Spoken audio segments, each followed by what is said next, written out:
महाराष्ट्र प्रदूषण नियंत्रण बोर्ड के अध्यक्ष सिद्धेश रामदास कदम ने छत्रपति संभाजीनगर का दौरा किया और प्रदूषण नियंत्रण के लिए उपाय सुझाए। यह कदम शहर के नागरिकों के स्वास्थ्य और स्वच्छता के लिए एक महत्वपूर्ण पहल है।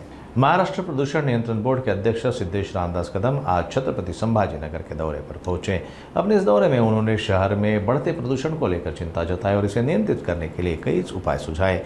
उन्होंने नगर निगम आयुक्त जी श्रीकांत के साथ मुलाकात कर ठोस अपशिष्ट प्रबंधन के विभिन्न पहलुओं पर चर्चा की। शहर के अलग अलग हिस्सों का दौरा कर उन्होंने कचरा प्रबंधन की मौजूदा स्थिति की समीक्षा की और सुधार के लिए सुझाव भी दिए।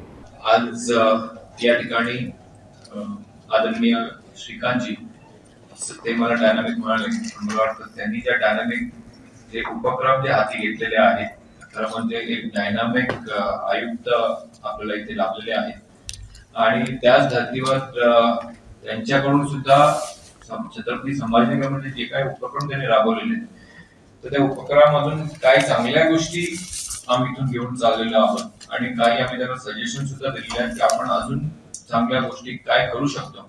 अशा प्रकारे चांगली एक चर्चा आमचे अधिकारी वर्ग आणि त्यांचे सुद्धा अधिकारी वर्ग इथे होते। तर प्रामुख्याने 4 विषयावर आज आम्ही चर्चा केली। सर्वप्रथम जो पहिला विषय होता तो घनकचराचा। तर घनकचराच्या विषयी त्यांचे जे प्लांट त्याचे एक्झिस्टिंग आहे, तर त्याच्यामध्ये अजून काय आपण चांगली सुधारणा करू शकतो का, याचा सुद्धा त्याच्यामध्ये त्यांनी अभ्यास करावा आणि त्या पद्धतीने त्यांनी एक नवीन आराखडा तयार करून आम्हाला सादर करायचा आहे। जे दुसरा जो महत्त्वाचा विषय जो आम्ही हाती घेतला तो होता तो जे आपले एसटीपी प्लांट आहे।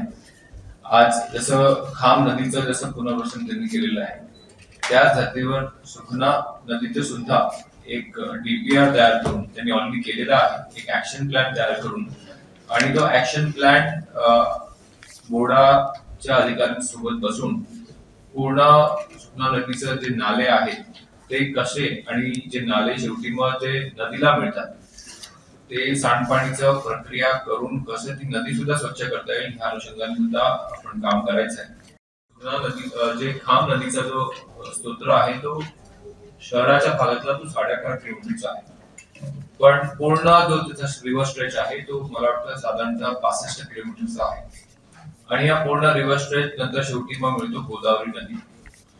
तर गोदावरी नदीचं महत्व मला वाटतं सांगण्याची गरज नाहीये। येणारा जो महाकुंभ जो येतोय त्याच्यामध्ये गोदावरी नदीचा एक त्याचा मोठा अभियान आहे, त्याच्यामध्ये खाम नदीचा सुद्धा एक मोठा वाटा आहे। त्याच्यासाठी त्यांची जी टीम जे खाम नदीच्या पूर्ण पुनर्वसनासाठी जे काम केलेलं होतं, म्हणजे ते खान जी होते आणि अजून त्याची जी टीम होती, हे रिटायर्ड अधिकारी जे होते त्यांनी जे पुन्हा टास्क फोर्स तयार केला, त्या टास्क फोर्स सोबतच एमपीसीबी एक नोडल एजन्सी म्हणून काम करेल आणि जी नदी जे जिल्हाधिकाऱ्यांच्या क्षेत्रातली आहे त्या नदी सोबत आणि टास्क फोर्स आणि एमपीसीबी अशी आम्ही एक नवीन टास्क फोर्स तयार करतोय। एमपीसीबी एक नोडल एजन्सी असेल, काम करणारी टास्क फोर्स जी खाम नदीची जी ह्यांची टास्क फोर्स आहे सध्याची ती असेल आणि त्या रिजन मधले जिल्हाधिकारी असतील, त्यांच्यासोबत कोऑर्डिनेट करून पूर्ण खाम नदीचा जो स्ट्रेच आहे 65 किलोमीटर हा कसा स्वच्छ करता येईल ह्याच्यावर काम करण्यासाठी आम्ही एक नवीन टास्क फोर्स तयार केलेला आहे।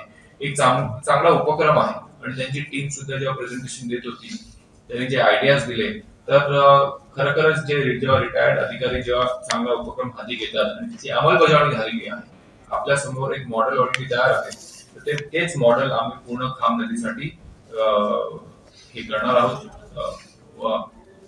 पूर्ण आणणार आहोत। दुसरा महत्व